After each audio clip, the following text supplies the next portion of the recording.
அம்மா தாயே கவிதா தொகுப்பாளினி அவர்களே, பயங்கரமா சொல்லி வச்சிட்டீங்க, நன்றி. அவங்களுக்கு பதில் சொல்லிக்கிறேன். ரோஜா பூ ஏன் வச்சேன்னா, கருப்பு ஆடையில் வந்திருந்தேன். கருப்பு தான் இன்னைக்கு அடிக்குது எல்லாத்தையும். சரி, ஒரு இந்த கொத்தேரி எங்க கை கிடைக்க போகுதோ, பாவம் தயாரிப்பாளர் ரொம்ப செலவழிச்சு கொண்டாந்தாரா, சரி ஒன்று எடுத்துக்குவோம்.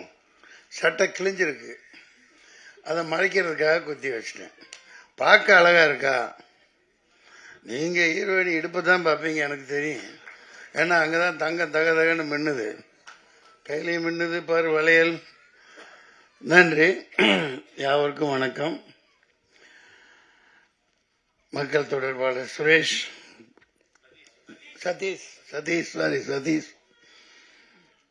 கவிதா தொகுப்பாளினி மற்றும் தேவராஜ் பத்திரிகையாளர், எல்லாருமே, அனைத்து தாளிகையாளர்கள், பார்வையாளர்கள், திரைப்பட சுவைஞர்கள், இந்த படத்தின் தயாரிப்பாளர் அமெரிக்காவிலிருந்து வந்து எடுத்திருக்காங்க இல்லையா, அமெரிக்காவில் குமார் அவர்கள், மற்றும் இயக்குனர் அறிவழகன், ஈரம் பட இயக்குனர் அறிவழகன். ஈரமெல்லாம் மிகப்பெரிய ஒரு பாதிப்பை, தாக்கத்தை தமிழ் திரைப்படத்தில் ஏற்படுத்திச்சு. அமைதியாக உட்கார்ந்துருக்காங்க. அவர்கிட்ட கௌதம் கோவிந்த் தானே, சரி, கௌதம் கணபதி. என்ன எனக்கு என்னமோ அந்த அம்னீசியா மாதிரி நிறைய வந்துருச்சு, தெரிய மாட்டேங்குது. மற்றும் புதுமுக இசையமைப்பாளர் மனோஜ், ஆர்ட் டைரக்டர். நல்லா போட்டிருந்தீங்க, செட்டு மாதிரியே தெரில. அந்த துப்பாக்கியெல்லாம் ஒரிஜினல் மாதிரியே இருந்துச்சு. நான் ஷூட் பண்ணியிருந்தா எதுவும் அவ்வளோதான், குண்டு பாஞ்சிருக்கும். அற்புதமாக பண்ணியிருந்தாங்க. இளம் கதாநாயகன் நல்லா அழகாக இருக்காங்க. தர்ஷன், உங்கள் தரிசனம் படம் வெளியானதுக்கப்புறம் உங்கள் தரிசனம் வேண்டி எத்தனை பொண்ணுங்க அலைய போகிறாங்களோ தெரியல. கதாநாயகி அப்படித்தான் இருக்காங்க. பனியில் பூத்த மலர் மாதிரி குளிச்சுட்டு அப்படியே இருந்திருக்காங்க. நல்லா அற்புதமான தேர்வு. மற்றும் இவங்க போலீஸ்காரியா நடித்தாங்க எங்கூட, இந்த பச்சையம்மன் அவர்கள்.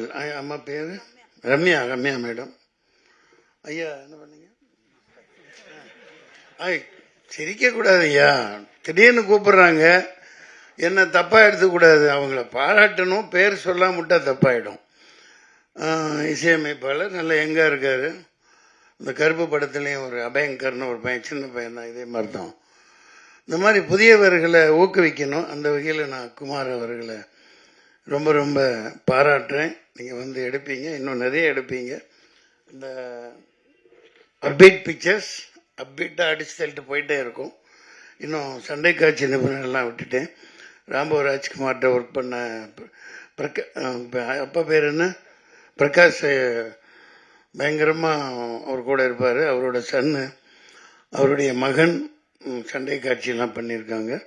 பார்க்க அவர் சண்டை காட்சி நிபுணர் மாதிரியே இல்லை, பெரிய ஒரு ஹாலிவுட் ப்ரொடியூசர் மாதிரி. ஒரு இவர் விஜய் மல்லையாவோட பார்ட்னர் மாதிரி பந்தாவாக இருக்காங்க. அந்த மாதிரி சொல்லிகிட்டே போகலாம். அற்புதமாக இருக்குது. மத்தியான வேலை, சாப்பாட்டு வேலை வேறு ஆயிடுச்சு.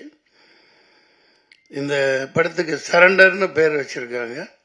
நான் அது உள்ள அறம் கூற்றாகும் அப்படின்னு ஒரு அற்புதமான அறத்தை தொகுப்பாளனி இளங்கோவடிகள் கூற்றிலிருந்து எடுத்து சொன்னாங்க. அது அற்புதமாக பேசுகிறாங்க, அதை பாராட்டணும் அவங்கள. சரண்டர் சரியான நேரத்தில் வருது. இது 10ஓடு 11 இருக்க போகிற படம் இல்லை. அதில் அந்த உத்வேகமும் அதில் ஆவேசமும் அந்த எடுப்புகள் அனைத்திலும் அவர் அறிவழகன் பேரை அவர் மாணாக்கர் கௌதம் கணபதி காப்பாற்றுவார்னு நினைக்கிறேன். நிச்சயமாக நல்லா இருக்கும். சரண்டர், சென்ட்ரலுக்கு ஸ்டேட் சரண்டர், ட்ரம்ப்கிட்ட மோடி சரண்டர், பொண்டாட்டிட்ட புருஷன் சரண்டர். எல்லாம் வரின்னு போட்டு அது என்னென்னமோ வரி கண்டுபிடிச்சு போடுறாங்கப்பா. இந்த நிர்மலா சீதாராமன் மேடம் எங்கே தான் கற்றுக்கிட்டு வந்தாங்களோ தெரில, சட்டியே பவுத்து விட்டுருவாங்க போல. எல்லாம் இருக்கிற எல்லாத்தையும் அந்த வரி இந்த வரி லொட்டு வரி லொஸ்கு வரி, இன்கம் டேக்ஸ் கட்டுறோம், கமர்ஷியல் டேக்ஸ் கட்டுறோம், அப்புறம் என்ன ஜிஎஸ்டி, அப்புறம் ஸ்டேட்டு சென்ட்ரலு, எல்லாம் ஒன்றுக்கு 4 முறையிலையும் வசூலை பண்ணி மக்கள்கிட்ட எல்லாத்தையும் அவுத்துட்டு விட்டுறதுனால மக்கள் எல்லாம் கவர்மெண்ட்டுக்கு சரண்டராக இருக்காங்க. அதனால இந்த தேர்தலில் ஒரு மாற்றமும் புரட்சியும் வெடிக்கணும். இந்த படம் அதுக்கு ஒரு முத்தாய்ப்பா அமைன்னு நினைக்கிறேன். இனிய மத்தியான வேலை உங்களை சந்தித்ததில் மகிழ்ச்சி. இதுவும் பிரியாணி போடுறீங்களா? சாப்பிட்டீங்களா? அதுக்குல்ல கேட்டேன், மத்தியான வேலையாச்சே முடிஞ்சு போனவுன்னா சாப்பிடணுமே மக்கள், அதெல்லாம் போடுவாங்க. உங்களை சந்தித்ததில் மகிழ்ச்சி. இதில் நான் எனக்கு என்ன பிரச்சனைன்னா, 2 நிமிஷம் எடுத்துக்கலாம். எனக்கு போவேன், என் மேனேஜர் சொல்லுவான் இங்கே ஷூட்டிங்க இந்த இது அவ்வளோதான். நான் யார் என்னன்னே பார்க்க மாட்டேன். அதனால தான் கொஞ்சம் அந்த அறிவழகனை பார்த்து எனக்கு அடையாளம் தெரியல, சொல்கிறது இல்லையா. நான் பாட்டுக்கு நடிப்பாச்சே முடிச்சுட்டு நான் பாட்டுக்கு வண்டியில் உட்காந்து போயிட்டே இருப்பேன். அப்படி பழகிட்டோம் இவ்வளோ வரைக்கும். அதனால பல இழப்புகளை நான் சந்திச்சிருக்கேன். பட்டு நம்ம அதிகமாக லோடு எடுத்துக்க முடியாது இல்லையா. அந்த வகையில் இப்போ பல படங்கள் வந்துக்கிட்டே இருக்கு. ஒரே மூஞ்சி போர் அடிக்கிற பெரிய ஹீரோன்னு போட்டு ஒரு ஆளுகளவே சலிப்படைகிற மாதிரி படங்கள் வந்துட்டு இருக்கு. அது தவறு இல்லையா. மக்களே வெறுப்படைகிறாங்க. என்னடா இவன் படத்தை போய் எத்தனை தடவை பார்க்கறது, வேற நடிகனே குணம் பார்க்கறது இல்லையா அப்படின்னு. அதனால நீங்கள் சரியான தேர்வு யங்ஸ்டர்ஸை ஊக்குவிக்கணும். கதைகளே அந்த மாதிரி பயங்கரமாக செலவழித்து எடுத்திருக்கீங்க. இந்த படம் மிகப்பெரிய வெற்றி அடையும். நன்றி, வணக்கம்.